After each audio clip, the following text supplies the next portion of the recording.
Good evening students. आज हम 12th class की पोइट्री सेशन स्टार्ट करेंगे, जिसमें से हमारी first poem my mother at 66 ये रीड करेंगे। This poem is compose by Kamala Das. Kamala Das ने इस पोएम को कंपोज किया है, जिनका बर्थ 1934 में और 2009 में इनकी डेथ हुई थी। और इनका जो बर्थ था वो कहाँ हुआ था? मालाबार, केरला में। इंडिया के फोरमोस्ट पोइट्स के अंदर में इनका नाम आता था। और इनकी जो मोस्ट ऑफ द राइटिंग्स है उसकी originality, versatility and indigenous flavour of the soil, इन सब गुणों के कारण उनकी पोइट्री जानी जाती थी। कमला दास has published many novels and short stories in English। कमला दास ने इंग्लिश में बहुत सी नॉवेल्स भी पब्लिश की, शॉर्ट स्टोरीज भी पब्लिश की मलयालम लैंग्वेज के अंदर, अंडर द नेम माधवी कुटी, जिनका नाम माधवी कुटी के नाम से जाना जाता है। माधवी कुटी एक उनकी कलेक्शन का नेम था, जिसमें उन्होंने बहुत सी नॉवेल्स और शॉर्ट स्टोरीज लिखी थी। In addition to 5 books of poetry, she is a sensitive writer. और इसके अलावा उन्होंने पोइट्री की 5 बुक्स भी लिखी थी, और ये एक सेंसिटिव राइटर थी who captures the complex subtitles of human relationship, जो ह्यूमन रिलेशनशिप्स के बारे में बताती थी आयरैरिकल इडियम में। My mother at 66 is an example, और मदर एंड 66 इसी तरह का एग्जाम्पल है जिसमें ह्यूमन रिलेशनशिप को डिस्क्राइब किया हुआ है, एक माँ बेटी के रिश्ते को बताया हुआ है। तो चलिए पोएम को स्टार्ट करते हैं। Driving from my parents home to Cochin last Friday morning, जब मैं पिछले शुक्रवार की सुबह को मेरे पेरेंट्स के घर से कोचीन जा रही थी। She was going to Cochin to catch a flight. I saw my mother beside me. Her mother came with her to drop her to the airport. उसकी माँ उसके साथ में आई थी, और जब वो कोचीन जा रहे थे एयरपोर्ट पे, तब वो जाते टाइम रास्ते में अपनी माँ की तरफ देखती है, जो कि उसके साइड में बैठी होती है।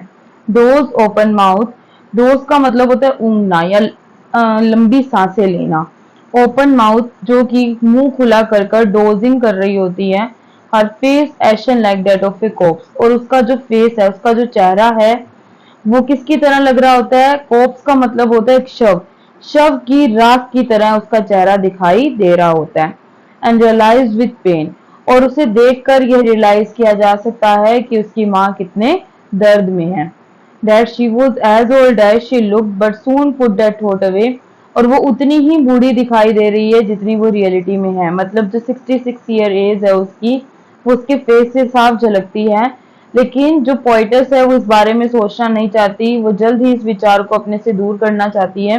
Because she never lose her mother, क्योंकि वो अपनी माँ को कभी खोना नहीं चाहती। And looked out at young trees sprinting, और इसके लिए वो बाहर की तरफ देखती है, उन यंग ट्रीज को स्प्रिंटिंग, जो पीछे की तरफ दौड़ रहे होते हैं। जनरली हम जब भी कहीं जाते हैं तो हम बाहर की तरफ देखते हैं तो पेड़ पीछे की तरफ जाते हुए हमें दिखाई देते हैं। वैसे वो जैसे बाहर की तरफ देखती है तो वो देखती है कि जो यंग ट्रीज है वो पीछे की तरफ दौड़ रहे हैं। अब यहाँ पर ट्रीज को यंग क्यों बोला गया? क्योंकि जैसे एक यंग एज हमारी लाइफ से जल्दी जल्दी निकल जाती है, जैसे उसकी माँ की यंग एज इतनी जल्दी निकल गई, वैसे ही ये जो यंग ट्रीज हैं वो उसके सामने से पास से भागते हुए निकल रहे हैं। The Mary children feeling out of their homes, जो खुश खुश बच्चे हैं वो अपने घरों से उछलते कूदते हुए बाहर आ रहे हैं। But after the airport security check, airport पर सिक्योरिटी चेकअप करवाने के बाद, स्टैंडिंग अ फ्यू यार्ड्स, वो अपनी माँ से कुछ दूरी पर खड़ी है, कुछ ही हाथ की दूरी पर खड़ी है। Away I looked at her, जब वो अपने माँ के कुछ हाथ की दूरी पर खड़ी होती है तो वो फिर से अपनी माँ की तरफ देखती है। वेन पेल, अब फिर से उसकी माँ कैसी दिखाई दे रही है? वेन का मतलब होता है कलरलेस, पेल का मतलब येलोइश, कि जो उसकी मदर का फेस है वो बिल्कुल कलरलेस है, येलोइश पीला सा पड़ा हुआ है। As a late winter's moon, जैसे कि सर्दियों का चांद होता है। सर्दियों का चांद थोड़ा फीका सा दिखाई देता है, प्योर व्हाइट कलर का नहीं होता है, येलोइश से कलर का होता है। उसी तरह से उसकी माँ का चेहरा दिखाई दे रहा है, when and pale.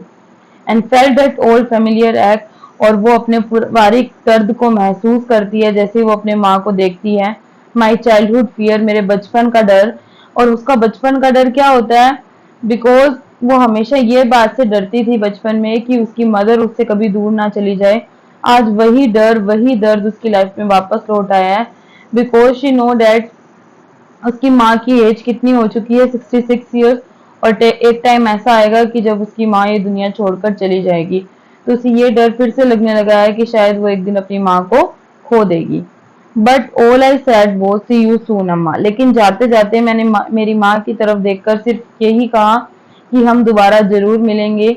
And I did वो smile and smile and smile, मैंने सिर्फ उसकी तरफ देखकर स्माइल की एंड स्माइल की, क्योंकि वो अपने दर्द को अपनी माँ के सामने शो नहीं करना चाहती थी।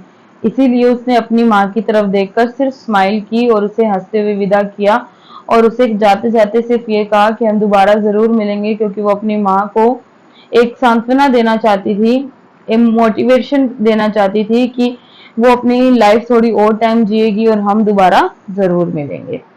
इसमें जो मेन क्वेश्चंस हैं वो यहीं से बनते हैं कि ट्रीज को यंग क्यों बोला गया है, और सेकंड क्वेश्चन यहाँ से बनता है कि मैरिड चिल्ड्रन मतलब खुश बच्चे क्यों बोला गया है। बचपन में बच्चों को कोई भी तरह की टेंशन नहीं होती, लेकिन जैसे जैसे एज बढ़ती रहती है वैसे वैसे हमारी लाइफ में प्रॉब्लम्स भी आती है, टेंशन भी आती है, जिसके कारण लाइफ बहुत नीरस हो जाती है। लेकिन जो बच्चे हैं वो हमेशा खुश दिखाई देते हैं, क्योंकि उनकी लाइफ में किसी भी तरह की कोई भी टेंशन नहीं होती। ट्रीज को यंग इसलिए बोला गया है क्योंकि ये यंग एज से यहाँ पर कंपैरिजन किया गया है। जैसे यंग एज जल्दी जल्दी निकल जाती है, वैसे ट्रीज भी, जो यंग ट्रीज होते हैं वो जल्दी जल्दी दौड़ते हुए पीछे की तरफ चले जाते हैं। और यहाँ पर उसने बताया है कि उसकी मदर के फेस को किससे कंपेयर किया गया है, एक डेड बॉडी की राख की तरह। ठीक है, उसकी मदर के फेस को डेड बॉडी की राख की तरह बताया हुआ है, ashen like that of a corpse. और उसकी माँ क्या कर रही होती है, डोज ओपन माउथ, ऊँग रही होती है या फिर लंबी सांसें ले रही होती है अपना मुंह खुला कर कर। जो पोइटस है वो कहाँ जा रही होती है, कोचीन जा रही होती है एयरपोर्ट पर, ताकि वो फ्लाइट पकड़ सके, और उसकी माँ उसे ड्रॉप करने के लिए आती है। और नेक्स्ट में सिर्फ ये क्वेश्चन बन सकता है कि वो अपनी माँ की तरफ देखकर स्माइल क्यों करती है, क्योंकि वो अपनी माँ को बताना चाहती है, because she want to hide her pain from her mother, क्योंकि उसने अपनी माँ के सामने अपने दर्द को छुपाना है, इसीलिए वो सिर्फ अपनी माँ की तरफ देखकर स्माइल करती है। वो जाते जाते अपनी माँ से सी यू सून अम्मा क्यों बोलती है, क्योंकि वो अपनी माँ को इतनी सांत्वना देना चाहती है कि वो अपनी माँ से दोबारा जरूर मिलेगी। What was the childhood fear of the poet's, poet's का बचपन का डर क्या होता है, that she will lose her mother one day, तो उसका बचपन का डर होता है और ये फिर से लौट आता है कि एक दिन शायद वो अपनी माँ को खो देगी।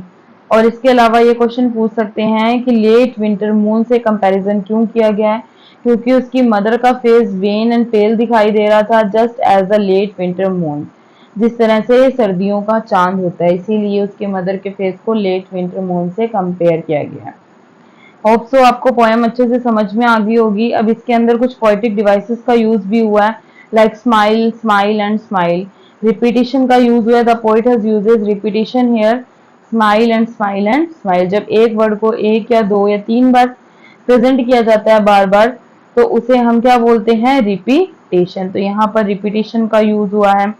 इसके अलावा यहाँ पर जहाँ ये बोला गया यंग ट्रीज प्रिंटिंग, पेड़ों को दौड़ते हुए बताया गया है, यंग ट्रीज को बताया गया है कि ट्रीज को यंग कैसे बता सकते हैं, क्योंकि ना तो पेड़ बूढ़े होते हैं ना ही यंग होते हैं। ये क्वालिटी ह्यूमन बीइंग की होती है। जब किसी नॉन लिविंग थिंग को ह्यूमन बीइंग की क्वालिटी दे दी जाए तो पर्सोनिफिकेशन होता है। Here the poetess uses personification young trees sprinting. ठीक है, और इसके अंदर सिमली का भी यूज हुआ है। सिमली का यूज कहाँ हुआ है, जहां भी लाइक और एज वर्ड का यूज होता है कंपैरिजन करने के लिए, वहां पर हम क्या यूज करते हैं, simile. The poetess has used simile in the poem doze open mouth, her face ashen like that of a corpse, and she was as old as she looked। जहां भी as वर्ड और like word का use comparison करने के लिए use हो, तो वहां पर हम क्या यूज करते हैं, सिमली। तो यहाँ पे पोइटर्स ने सिमली का यूज किया है। और इधर पोइटर्स ने यूज किया है merry children feeling out of their home. इस लाइन के अंदर वैसे तो सीधा बोला गया है कि खुश बच्चे अपने घरों से दौड़ते हुए बाहर आते हुए दिखते हैं, लेकिन यहाँ पे खुश बच्चों का, मैरी चिल्ड्रन का कंपैरिजन ओल्ड वुमेन से किया गया है, इसीलिए यहाँ पे मेटाफर का यूज हुआ है। मेटाफर का यूज होता है जब किसी लाइक और एज वर्ड के बिना ही हम कंपैरिजन कर देते हैं, तो वहां पर क्या होता है, मेटाफर। ठीक है, होप सो अब आपको पोएम अच्छे से क्लियर हो गई होगी। Thank you so much. अगर पोएम अच्छे से क्लियर हो गई है तो चैनल को सब्सक्राइब एंड लाइक जरूर करिएगा। Thank you so much.